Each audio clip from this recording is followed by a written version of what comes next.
जिस दिन ये घटना घटी, मैंने जब वो समाचार पत्रों में और वीडियो और टीवी से जब सुना, तो सचमुच में मेरी पीड़ा बढ़ गई। मैं जेपी का आंदोलन का एक सेनानी हूँ, सिपाही हूँ।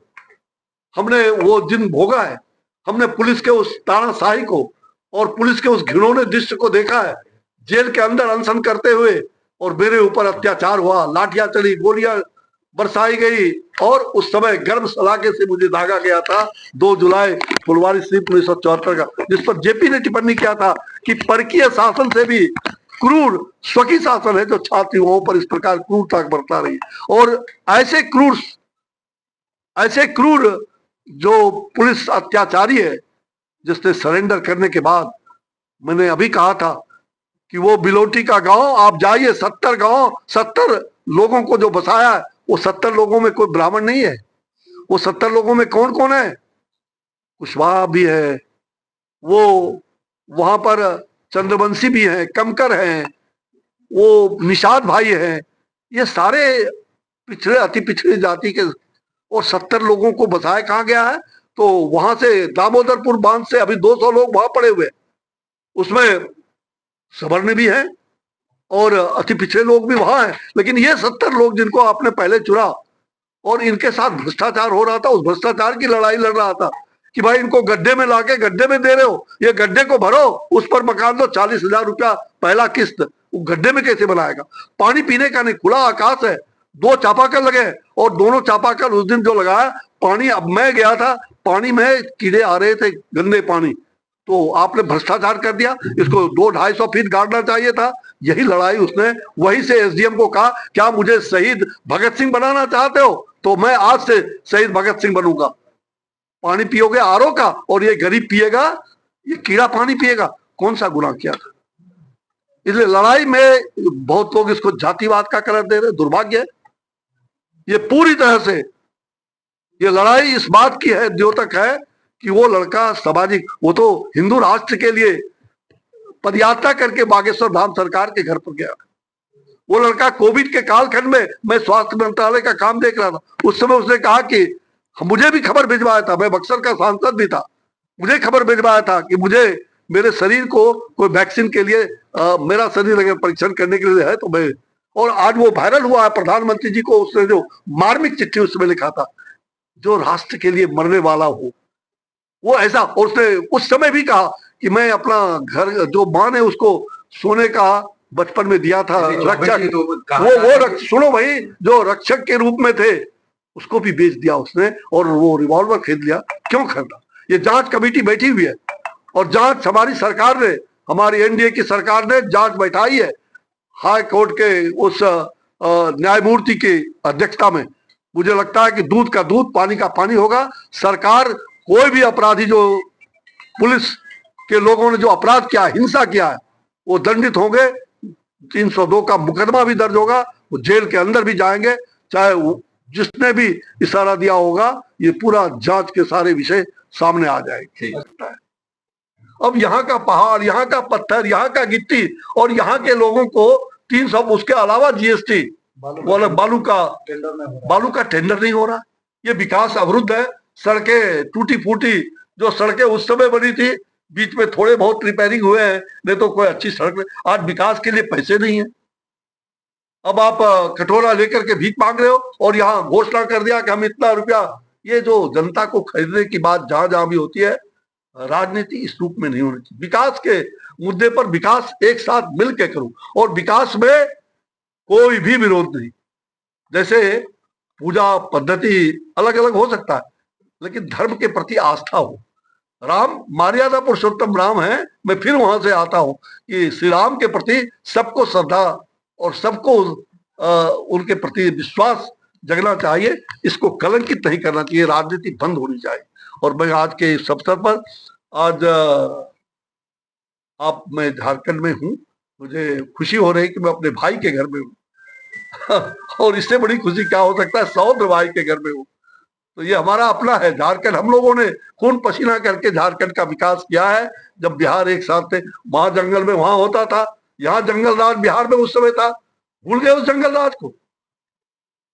74 आंदोलन, जेपी आंदोलन को भूल गए। आज हमारे कई भाई हमारे रात में मिले, कई लोग, सरजू राय जी, ये हमारे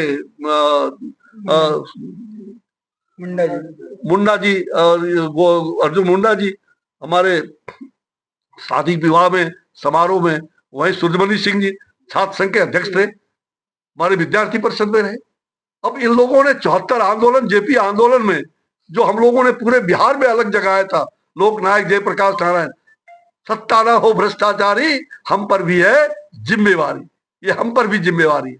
सत्ता भ्रष्टाचारी ना हो, सत्ता ना हो तानाशाही हम पर भी है जवाबदेही, सत्ता ना हो तानाशाही हम पर भी है जवाबदेही।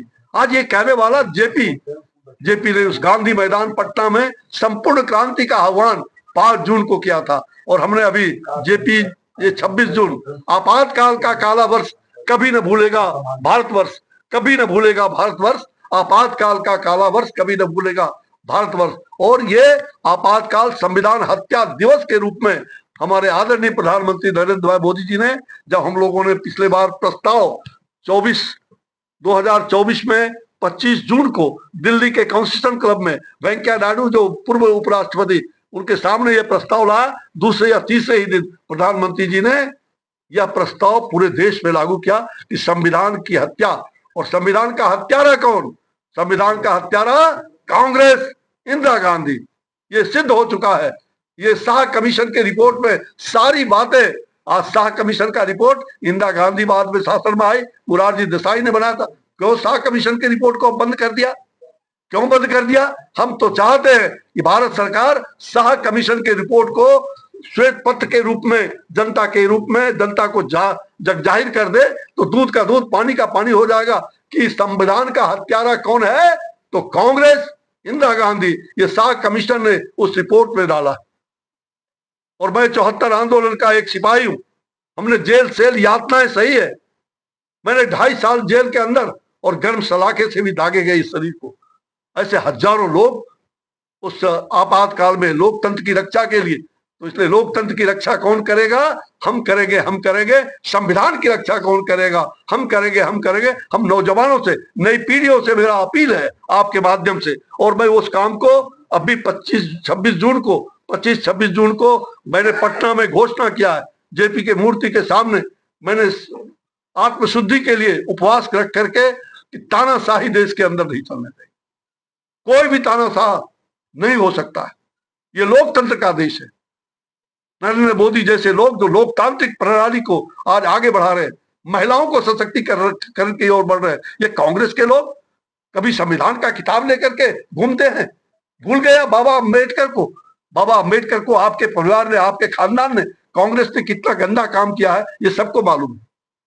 आज इसलिए हमें संविधान की रक्षा करना है। तो जो 11 अक्टूबर, मैं आज इसी बिहार के बाद झारखंड में दूसरी बार, मैंने 26 जून को बिहार में ये संवाद दिया था, आज मैं अपने भाई की धरती इसी झारखंड से संदेश दे रहा हूं कि उसमें बिहार झारखंड एक था। 14 अक्टूबर को संपूर्ण 74 आंदोलन के आपातकाल के गर्भ से निकले हुए सभी लोगों के द्वारा इस बार जेपी का जयंती खुले मैदान में मनाया जाएगा, गांधी मैदान में। जिस गांधी मैदान में, जिस कहा जाए मंच से उन्होंने घोषणा किया था, बीच में मंच था, और उस मंच से उन्होंने संपूर्ण क्रांति का, व्यवस्था परिवर्तन का, लड़ाई लड़ने का घोषणा किया था। सत्ता न हो भ्रष्टाचारी हम पर भी है जिम्मेवारी, हिंसा, लाठी गोली की सरकार नहीं चलेगी, और हिंसा वो समाज को, राष्ट्र को आगे नहीं बढ़ा सकता, इसलिए हिंसा का कोई स्थान नहीं, अहिंसक बनो। तो निश्चित रूप से जेपी के जन्मदिन को हम लोग बनाएंगे। पूरे बिहार, झारखंड और देश भर के लोकतंत्र सेनानी, जेपी सेनानी और लोकतंत्र प्रहरी, यानी कि लोकतंत्र जो जेल गए थे उनके परिवार के लोग और पूरी नई पीढ़ी, उन्हें हम लोकतंत्र प्रहरी बनाएंगे। लाखों युवा शक्ति और छात्र शक्ति को लोकतंत्र प्रहरी के रूप में हम उनको वहां जुटाएंगे। तो आज मैं यह भी आह्वान कर रहा हूं झारखंड की धरती से कि 14 अक्टूबर को उस समय तमाम छात्र युवा शक्ति लोकतंत्र प्रहरी बन करके जेपी के सपने को, ताकि जेपी कौन थे, मूल्यों के और आदर्श की राजनीति आज करने के लिए जेपी जैसा आज वो ऐसे व्यक्ति जो शहादत जिन्होंने आजादी की लड़ाई में भी 42 में भी इसी हजारीबाग में क्रांतिकारिता को परिलक्षित किया था, सिल्ली पर बर्फ की सिल्ली पर सुलाए गए। आज ऐसे जेपी को हम भूल नहीं सकते। इसलिए आइए 14 अक्टूबर 2011